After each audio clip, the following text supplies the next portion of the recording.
नमस्कार साथियों, आपका स्वागत है एग्री फॉरेन चैनल पे। तो साथियों, आज हम लोग पढ़ेंगे केचुए के बारे में। तो चलिए शुरू करते हैं। तो केचुए का जो जंतु वैज्ञानिक नाम है वह फेरेटिमा पोस्टुमा है। केचुआ संघ एनेलिडा का बहुचर्चित जंतु है। एनेलिडा दो लैटिन शब्दों से बना होता है। पहला होता है एनुलस, जिसका मतलब रिंग होता है, तथा ईडॉस, जिसका मतलब फॉर्म होता है। यानी कि एनेलिडा के अंतर्गत ऐसे जंतु आते हैं जिनका जो शरीर क्या होती हैं, छल्ले नुमा रूप में होता है। इस संघ के जंतु का शरीर बाहर से खाँचों में कहते बटा होता है। यानी इनका जो शरीर बाहर से कहते खाँचों के रूप में बटा होता है। संघ एनेलिडा के जंतु का जो शरीर लंबा होता है, कोमल होता है एवं बेलनाकार होता है।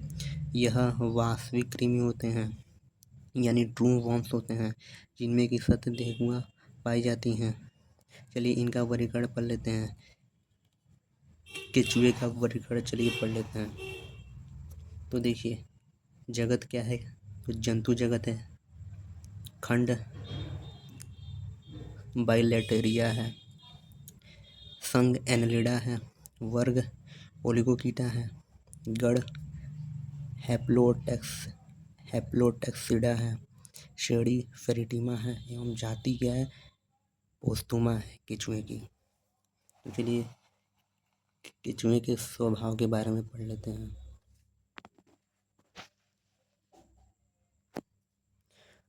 तो चलिए उसके आवास एवं स्वभाव के बारे में पढ़ते हैं। केचुआ अधिकतर बरसात में दिखाई पड़ते हैं, क्योंकि बरसात के समय क्या होता है कि उनके सभी सुरंगों में क्या होती है, पानी भर जाता है, जिसके कारण वह ऊपर की ओर, मिट्टी से ऊपर की ओर बाहर आ जाते हैं। गर्मियों के समय यह मिट्टी के अंदर 2 से 2.5 मीटर तक क्या होती है, सुरंग बना के क्या होते रहते हैं। यह शीत रुधिर वाले होते हैं और यह रात्रिचर होते हैं। भारत में फेरेटिमा पोस्तुमा की जाति सबसे अधिक मिलती है। यानी भारत में केचुए की फेरेटिमा पोस्तुमा जाति सबसे अधिक पाई जाती है। केचुए को किसानों का मित्र कहा जाता है एवं इसे जाता है। तो चलिए आगे पढ़ते हैं।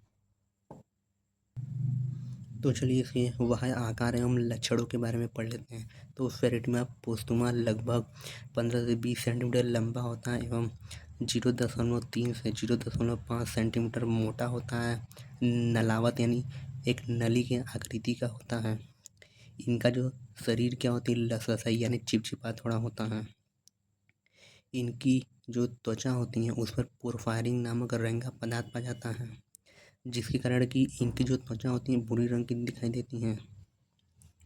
जो पोरफायरिन जो रंगा पदार्थ होता है इनके शरीर पे, वह तीव्र लाइट के दुष्कर्म से इसे बचाता है, इनकी त्वचा को। यानी तेज जब रोशनी आती है तो उससे इनकी जो त्वचा है वो बचाती है उस रोशनी, तेज रोशनी से।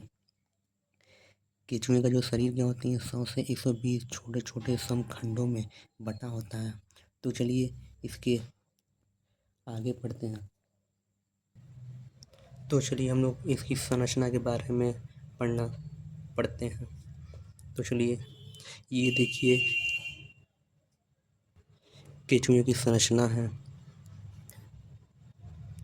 तो देखिए केचुए में क्या होती है, 100 से 120 खंड होते हैं। तो उनके सभी खंडों के बारे में आज लोग पढ़ेंगे कि उनके सभी खंडों में कौन कौन से अंग होते हैं एवं उनके कार्य क्या क्या होते हैं। तो चलिए शुरू करते हैं। तो देखिए पहला इसका जो खंड होता है, उस पे इसके जो पहला खंड होता है उसे हम लोग पेरिस्टोमियम कहते हैं। केचुए के पहले खंड को पेरिस्टोमियम कहते हैं। पहले खंड के ऊपर की ओर एक मांसल आकृति पाई जाती है, जिसे कि हम लोग प्रोस्टोमियम कहते हैं। एवं पहले खंड पे ही एक तो अर्धचंद्राकार आकृति पाई जाती है, जिसे हम लोग मुख कहते हैं। तो देखिए इसमें कन्फ्यूज़न क्या होता है, देखिए ये होता है, देखिए कि इसका जो पहले खंड के ऊपर जो मांसल भाग होता है उसे प्रोस्टोमियम कहते हैं, एवं पहले खंड जो होता है उसको प्रोस्टोमियम उसे पेरिस्टोमियम कहते हैं। एवं जो अर्धचंद्राकार जो भाग होता है पहले खंड का उसे मुख कहते हैं। तो चलिए आगे हम लोग देखते हैं। तो जो देखिए जो ये मांसल जो ये भाग होता है प्रोस्टोमियम, इसका कार्य क्या होता है कि ये क्या होता है बिल को खोदने के काम में आता है। यानी कि केचुए में क्या होता है कि जो ये प्रोस्टोमियम जो भाग होता है वो क्या होता है बिल को खोदने में काम करता है, जिसके कारण कि वो ना आगे की ओर बढ़ते जाता है। फिर हम लोग देखिए फिर हम लोग आते हैं 5वें 6वें 7वें 8वें एवं 9वें खंड में। तो देखिए 5 6 7 और 8वें खंड पे देखिए शुक्रग्राही का छिद्र पाई जाती है, जिसे कि स्पर्मेथिकल पोर कहते हैं, जो कि 5 6 6 7 7 8 और 8 9 खंड में पाई जाती हैं। एक एक जोड़ी पाई जाती हैं, जिनका कि कार्य क्या होता है कि यह शुक्राणु को संग्रह करने का यानी उसको स्टोर करने का कार्य करता है। फिर आते हैं हम लोग देखिए 14वें खंड में। तो देखिए 14वें खंड में एक मादा जनन छिद्र पाई जाती है, जिसे कि फीमेल गोनोपोर कहा जाता है। और 14वें 15वें एवं 16वें खंड को क्लाइटेलम कहा जाता है। इसी क्लाइटेलम वाले भाग पे क्या होती है क्लाइटेलर नामक ग्रंथि पाई जाती हैं। इस ग्रंथि के द्वारा क्या होता है कि एक चिपचिपे पदार्थ का स्राव होता है, जिसके कारण कि एक कोकून का निर्माण होता है। यही 14 15 एवं 16वें यानी क्लाइटेलम वाले भाग पे क्या होता है एक कोकून का निर्माण होता है, और कोकून के अंदर ही क्या होता है निषेचन भी होता है। तो देखिए अगला जो भाग है देखिए 17 एवं 19वें खंड में एक एक जोड़ी क्या होती हैं छिद्र पाए जाते हैं, जो कि जनन अंकुरक होते हैं, जिन्हें जेनेटल पेप्ली कहते हैं। यह 17वें एवं 19वें खंड में एक जोड़ी पाए जाते हैं, जिनका कार्य क्या होता है कि मैथुन के समय दोनों केंचुए को बांधे रखता है। फिर 18वें खंड में क्या होती है एक जोड़ी अर्धचंद्राकार नर जनन छिद्र पाए जाते हैं, जिसे कि मेल गोनोपोर कहते हैं।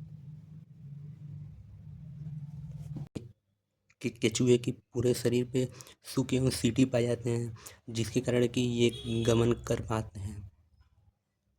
तो चलिए उसके बारे में थोड़ा पढ़ लेते हैं। तो देखिए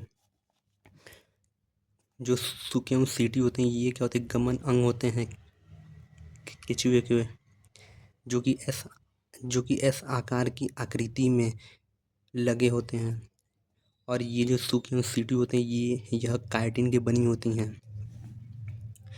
और ये सुख या सीटी है यह क्या होती है उसके पूरे बॉडी में क्या होती हैं लगी हुई होती हैं। केवल 3 खंड में यह नहीं होती हैं, जो कि पहले खंड में अंतिम खंड में एवं क्लाइटेलम खंड को छोड़कर सुख एवं सीटी यह पूरे खंड में उपस्थित होती हैं।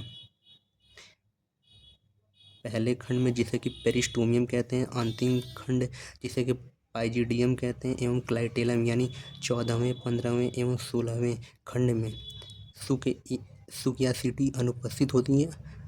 बाकी सभी खंड में कि ये क्या होती है उपस्थित होते हैं। तो साथियों यदि आपको ये वीडियो अच्छा लगा हो तो इसको लाइक करें, सब्सक्राइब करें एवं कमेंट करें यदि आपको कोई डाउट हो। तो मिलते हैं आपको कोई अन्य वीडियो में कोई अन्य टॉपिक पे। तो तब तक के लिए जय हिंद जय भारत।